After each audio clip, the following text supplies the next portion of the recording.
En Algérie, le président Abdelmadjid Tebboune et son homologue sud-africain Cyril Ramaphosa ont co-présidé le 6 décembre 2024 à Alger la signature de plusieurs mémorandums d'entente et une déclaration commune de partenariat stratégique. Ces accords couvrent des domaines clés tels que la recherche agronomique, l'innovation, la coopération spatiale et l'entraide juridique. Les discussions ont également porté sur des enjeux internationaux, notamment le droit du peuple sahraoui à l'autodétermination et la situation en Palestine, au Sahel et en Afrique centrale. Cette visite d'État marquée par un forum économique vise à renforcer les liens historiques et stratégiques entre les deux nations.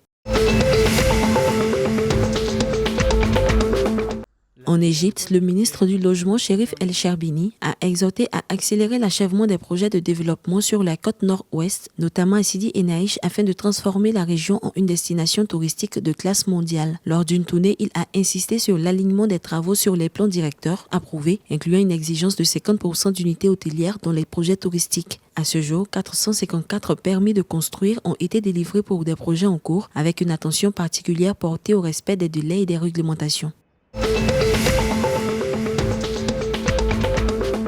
En Libye, le ministre de l'économie et du commerce, Mohamed El Aouedj, et son homologue tunisien Samir Ebait ont présidé le 7 décembre 2024 à Tripoli une réunion du comité économique mixte libyo-tunisien pour renforcer la coopération économique bilatérale. Les discussions ont porté sur la levée des obstacles au commerce, l'amélioration des infrastructures frontalières et l'harmonisation des normes techniques pour assurer la sécurité alimentaire et pharmaceutique. L'objectif étant de porter le volume des échanges bilatéraux à 5 milliards de dinars par an. À noter que les échanges commerciaux entre la Tunisie et la Libye ont augmenté de 10,8% au cours des 2 dernières années, dépassant pour la première fois le milliard de dollars par an.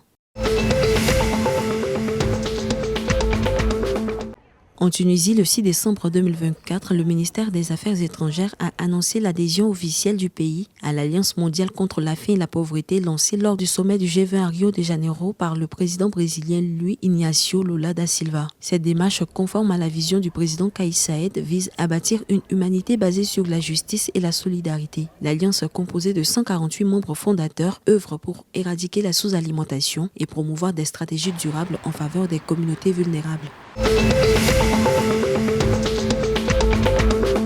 Au Maroc, le Wydad de Casablanca a été placé dans le groupe G de la Coupe du monde des clubs de la FIFA 2025, aux côtés de Manchester City, la Juventus et Al Ain. Le tirage au sort a eu lieu jeudi 5 décembre à Miami. Le club marocain jouera contre Manchester City le 18 juin à Philadelphie, puis contre la Juventus le 22 juin dans la même ville, avant de défier Al Ain le 26 juin à Washington DC. La compétition se déroulera du 15 juin au 13 juillet 2025 aux États-Unis, avec la finale au MetLife.